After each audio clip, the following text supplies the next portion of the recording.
Frank Sinatra in Person, brought to you by Vimms, the best-known name in vitamins.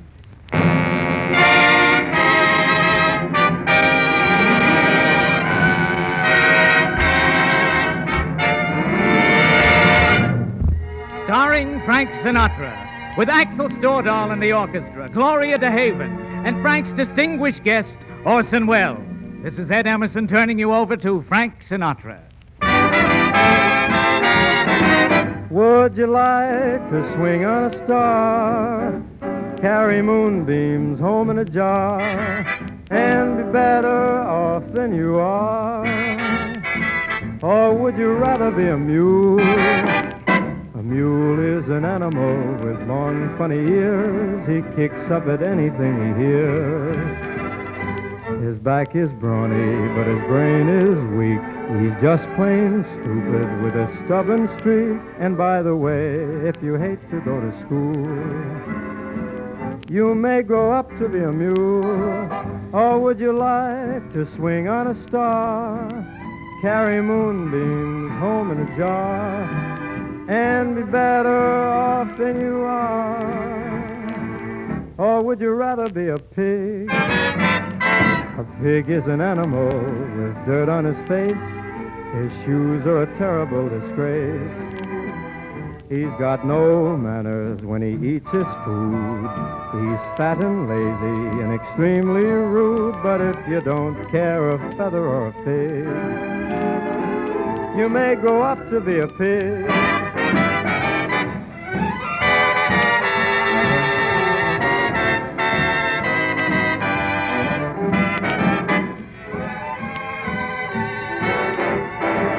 You may grow up to be a fish. A fish won't do anything but swim in a brook. He can't write his name or read a book. To fool all the people is his only thought. And though he's slippery, he still gets caught. But then if that sort of life is what you wish, you may grow up to be a fish. And all the monkeys on in the zoo, every day you meet quite a few. So you see, it's all up to you. You can be better than you are. You could be swinging on a star.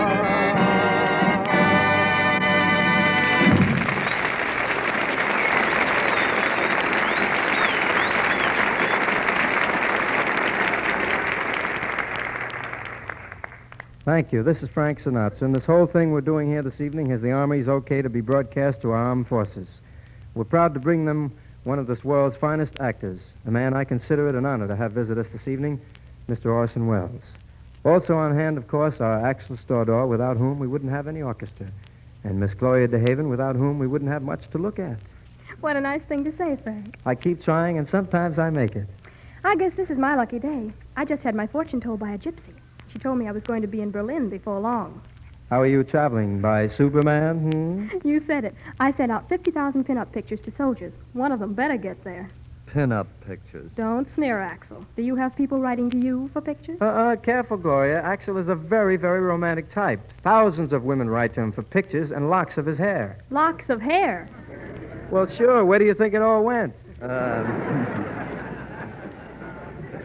Speaking of hair, the ads say the most important thing is keeping it neat and in place. Don't you think you should concentrate on keeping it? Oh, boy. It's not what's on your head, it's what's in it. And I'm sure Gloria likes intelligent men. Say, we'll skip that, old boy. How do you gals... Tell me, Gloria, how do you gals feel about such flattery? I'd like to find out about these things. Oh, well, a girl enjoys going out with a man who says nice things to her. And gives nice things to her? Well, some girls do think money is important. Mm-hmm. Well, if you're one of those girls, I know an ideal date for you. Ooh. He's got dough and how it keeps rolling in. Oh, brother. Who? Henry Morgenthau. Oh, too young. Too young? His name is Henry Morgenthau, Jr. Maybe you'd better let Ax and me be the men in your life, huh? Yes, but all you two do is pick on me. You know, she's right, Ax. From now on, we treat little Gloria real grown up and stop picking on her. Okay, but I still think she's nice pickings. Shall we turn to music, Ax? Leave us. Music is the international language, and it even helps bring peoples and nations closer together. That's why we're all so very happy when a song as beautiful as Amor comes along. Amor, amor, amor. This word so sweet that I repeat means I adore you. Amor, amor, my love. Would you deny this heart that I have placed before you? I can't find another word with meaning so clear. My lips try to whisper sweeter things in your ear, but somehow or other nothing sounds quite so dear as this soft caressing word I know. Amor, amor, amor. When you're away, there is no day, and nights are lonely. Amor, amor, my love. Make life divine. Say you'll be mine and love me only.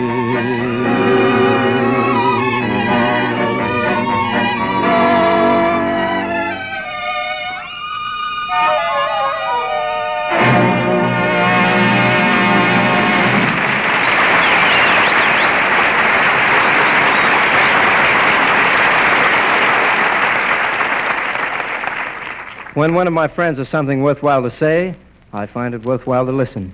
And here is my friend, Ed Emerson. Well, it's a sultry summer evening, and young Billy and his father are out spraying the tomatoes when a neighbor passes by. Evening, Mr. Carter. How are you, Mrs. Howard? All dragged out. It's so hot. You and Billy don't seem to mind, though. But our doctor's got us taking Vimms, Mrs. Howard, all summer long, eh, Billy? Oh, you bet, Dad. We take him every day at breakfast, Mrs. Howard. That's an excellent idea, too. For you may need Vimms now more than you do in wintertime. Chances are you're eating less vitamin-rich food. Many foods you do eat lose their natural vitamins more easily in hot weather. So perhaps you, too, feel dragged out, a sort of hot weather slump, because your diet is deficient in vitamins and minerals. And don't trust the sunshine alone to make up for this deficiency. Certainly not. The sun gives you only vitamin D, and this is just one of the vitamins government experts and doctors recognize as essential in the diet. But Vimms give you all these essential vitamins. Also iron, the mineral needed for good red blood, yet often low in summer diets. Also, you get calcium and phosphorus, needed to work along with vitamin D for strong bones, teeth, body tissue. Vimms taste pleasant, too. Good as candy, children say. So take Vimms, VI for vitamins, double MS for minerals. Get Vimms from your druggist, the qualified vitamin dealer tomorrow, and get that Vimms feeling.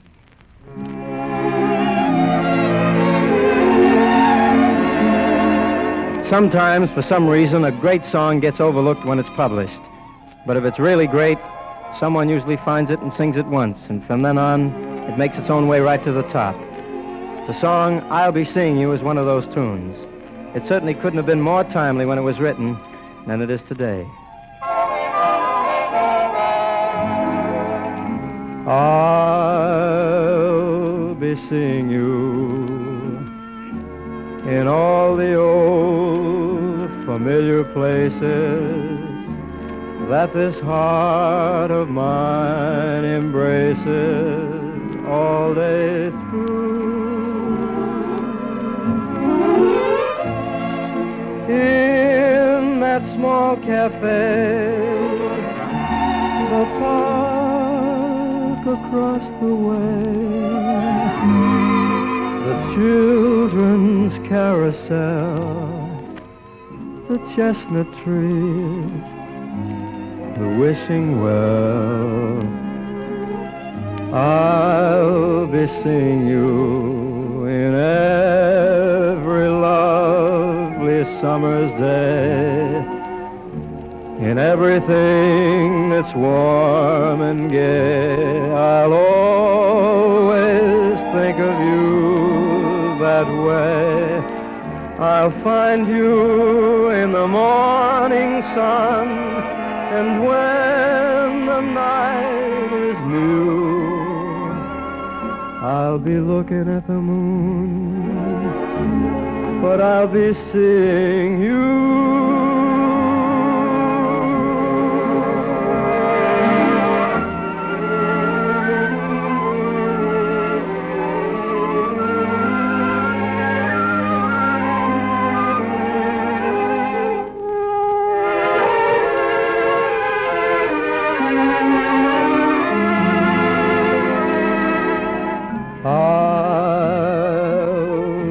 Seeing you in every lovely summer's day, in everything that's warm and gay.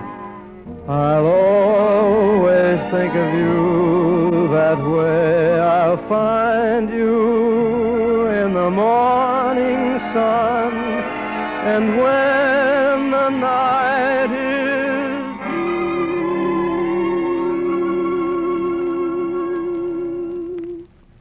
I'll be looking at the moon, but I'll be seeing you.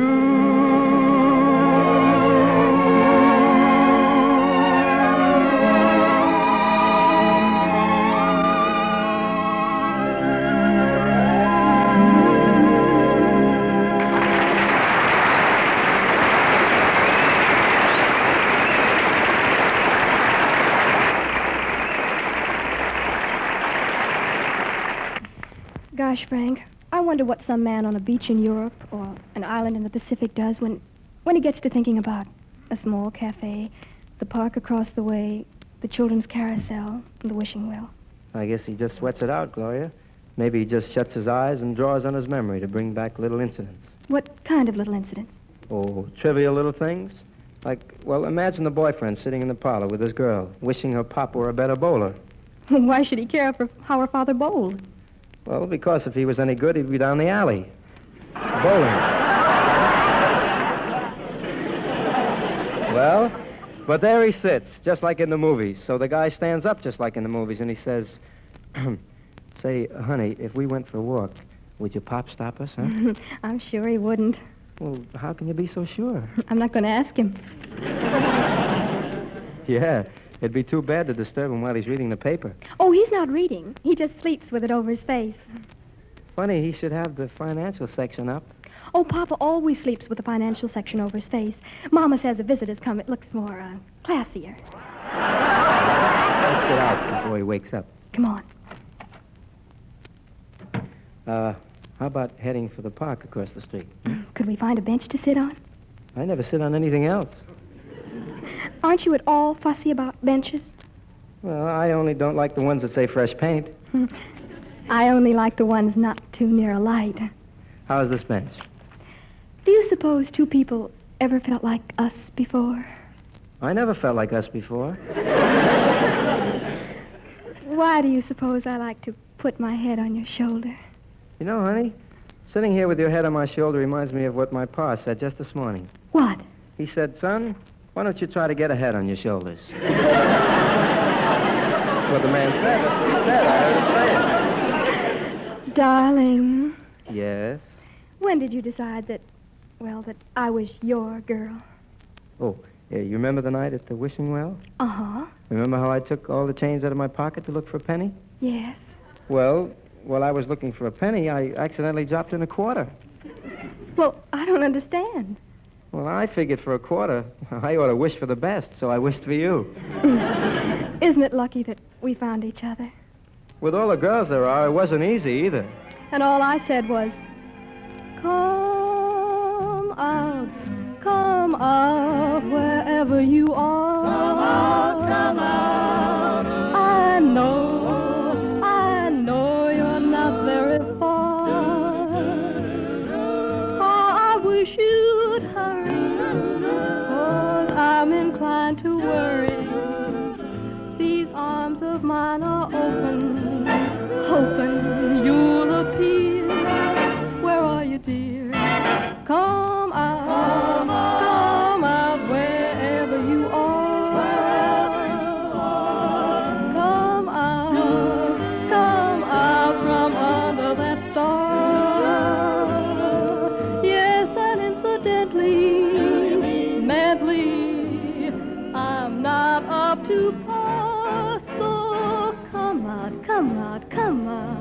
wherever you are. Come out, come on out, wherever you are. I know, you're not very far. If I sound too eager, my love life has been meager. I'm just about to blow up, so show up, will you, gal, and be a pal. Come out wherever you are. Take off from your Shangri-La. I have tried relaxing, Jackson, but it's the final bar. So come out, wherever you are. Oh, come on out, babe. Wherever you are. Oh, come on out, babe. Wherever you are. Oh, come on out, babe. Wherever you are.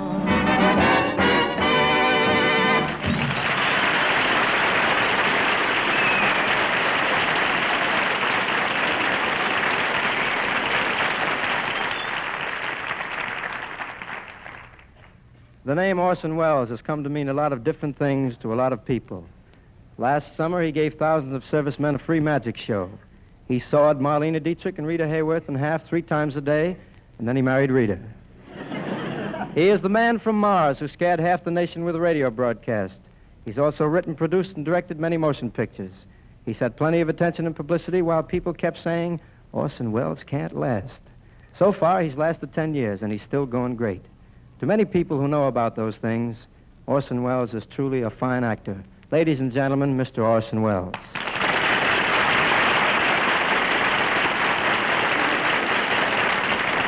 This is very flattering, Frank, but don't you think that for me to stand here and listen to all those things, however true, is a little immodest?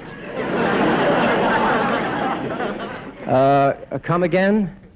Well, Frank, I said, do you think it's quite modest for me to stand here and listen to you say all those nice things? Say, Axel, did you hear what I heard? Sure I did, Frank. Now I've heard everything. A modest Orson Welles. Why does everyone go around saying Orson Welles is a ham? Isn't he? Well, perhaps I leaned a little in that direction when I was a young man. How old are you now? 29. Well, I was saying, when I was a young man, I was perhaps a trifle over-enthusiastic. I sometimes kept on acting after I left the stage, but really, I stopped this off-stage posturing when I matured. You mean when you got older? Please, Frank, an actor never gets older. He matures. He ripens. I've heard people claim that you were a little overripe.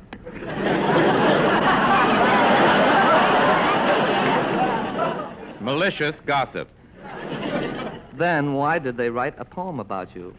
Admiration, I guess. Which poem? The one that goes, no man has known a love that wells like Orson's love for Orson Welles. That's my boy. Bad scansion. I still insist that actors are basically modest. That's really... Oh, listen, Orson, you don't have to defend the acting profession to me. Who's defending acting? I'm defending Orson. You know, speaking of acting, Orson, I'd like nothing better than being an actor myself. What makes you think you're not, Frank? Well, I've heard people whispering in movie theaters. Rumor mongers. Don't you believe them, Frank?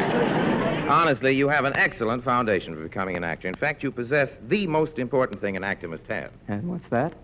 An audience. Well, sir, I happen to know there's a lot more to it than that. Well, there is. For one thing, every important actor has his little tricks. For instance, Charles Boyer opens those big eyes of his very wide. Mm-hmm. And Joe E. Brown opens the big mouth of his very wide. So many of us do. Yeah. I know just what you mean. The Barrymores, for instance, have little tricks of speech. Now, Frank, it's these so-called tricks that strike the audience right in the heart. There's just one danger. Uh-huh. What's that? The audience sometimes strikes back. You know, Orson, I've even heard that some singers use little tricks. So have I. What are you looking at me for? No kidding. I would like to do something serious someday, maybe even a war play like Lillian Hellman's Watch on the Rhine. Well, no kidding. You ought to. And say, Frank, I'll bet Hitler wished now that the Rhine was all he had to watch. I'll tell you what, if you really want to act, you can, seriously. You do want to act, don't you, Frank? Well, I'd like to try. Well, then it's easy. You remember that good acting is merely doing and saying what you honestly feel and doing it with sincerity and conviction. Well, what do I do? Well, put yourself in the frame of mind of an American war correspondent who's landed in France on D-Day. You're walking along a road a few miles inland from the beach. You see a badly wounded man lying beside the road. Now, I'll be an underground leader who's been caught in the crossfire between friend and foe. That badly wounded man, who now lies dying. The guns roar.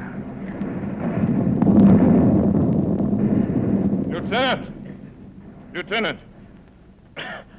How does it go up there? Hey, you're not doing so good. Where you hit, mister? An American, that is good.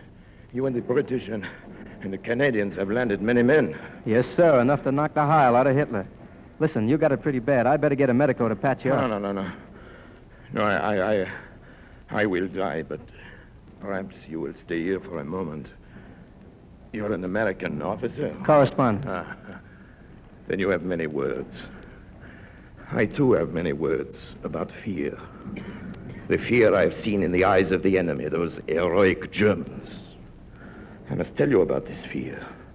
Then you tell the men landing on the beach. Tell the people behind the men landing on the beach. Tell them the Germans are afraid. Afraid. I, too, I have been killing Germans, yes, for 4 years. In the dark of night, in the long gray of day, I kill Germans, one at a time. And always before they die, I look into their faces. I look for fear. And before they die, I see fear. That was good. That fear needed to be there. It was an exchange. An exchange for the men and women and little children. They had filled with pain. The quick pain of torture and the slow, grinding pain of hunger. Pain that ended in death only for the very lucky. Then, when the Germans began to expect the angry men from across the channel, we could begin to see the horror grow in their eyes. Yes, day by day, the impulse to run clutched them, and they shot their guns at shadows. Look, Mac, I'll tell him, and how I'll tell him. But let's get you to a doc. Maybe he can do something for you. No, there's nothing you can do. Just see that the fear in them keeps growing. Growing until it destroys them. That is enough for me. From somewhere, I'll see that.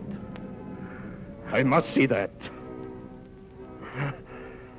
Well, at least give me your name. There must be someone I can tell. Oh, my name. For 4 years now, I've fought only as a number. It is good that I die, too, as a number. Tell them, number 12.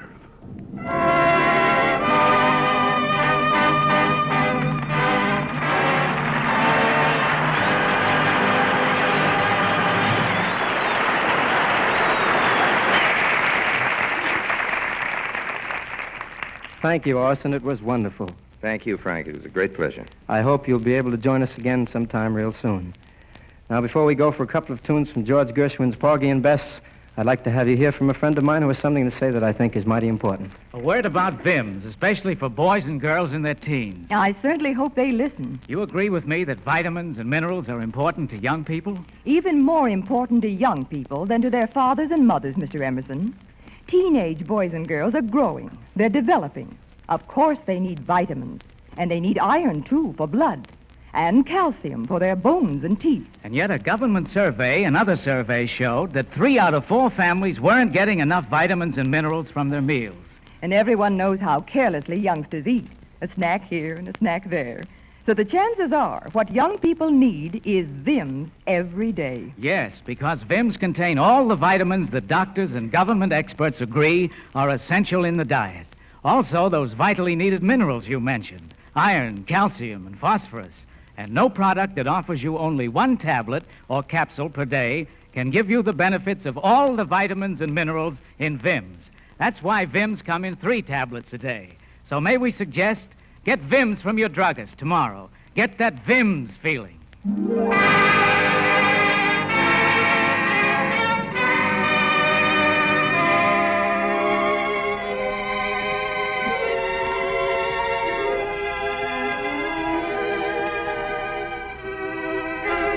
There are certain musical comedy and motion picture scores that will always live.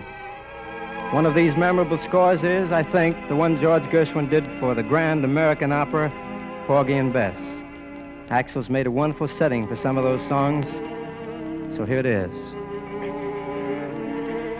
Summertime, and the living is easy.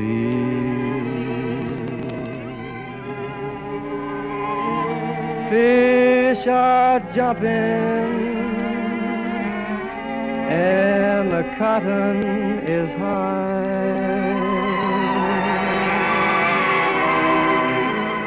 Oh, your daddy is rich, and your ma is good looking.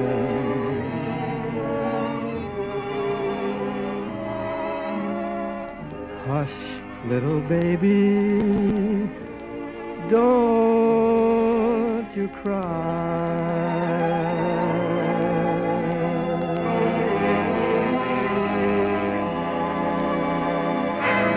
One of these mornings,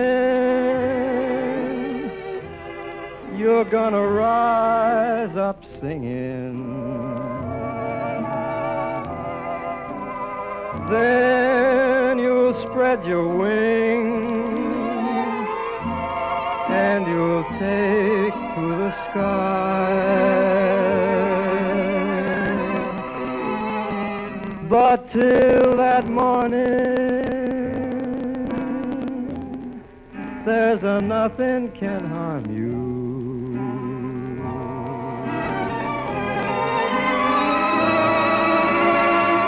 With Daddy and Mammy standing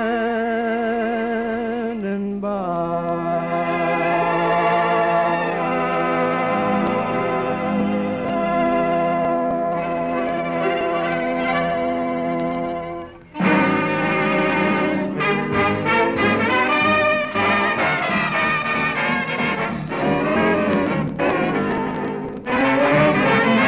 I got plenty of nothing, and nothing's plenty for me. I got no car, got no mule, I got no misery.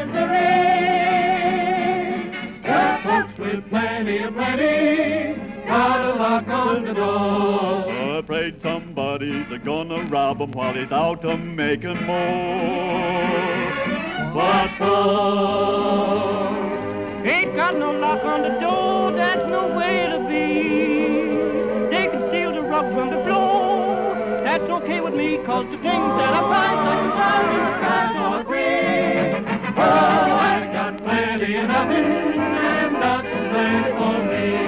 I got my gal, got my song, from heaven the whole day long. Got my gal, got my Lord, got my song.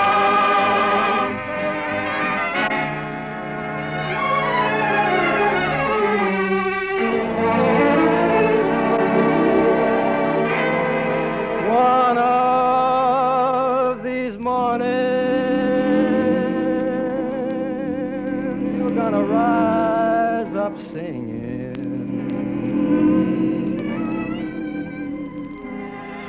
Then you'll spread your wings and you'll take to the sky.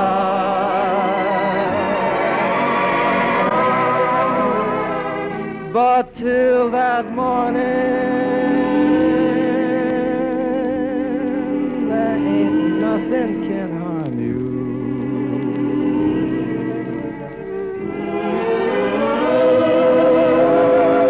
With Daddy and Mammy standing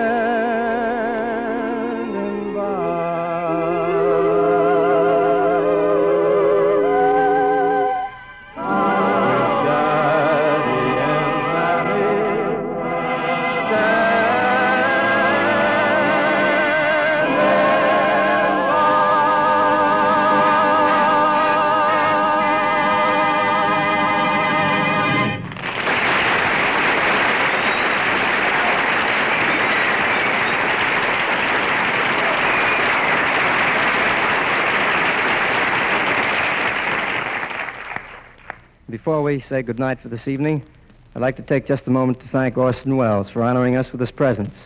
And what's more, letting me act with him. Next Wednesday, Axel Stordahl and the orchestra, Gloria DeHaven and I are going to be right here once more. And our guest will be another one of Hollywood's top personalities. So until next Wednesday, this is Frank Sinatra saying, put your dreams away for another day, and I will take their place in your heart. Good night, everybody.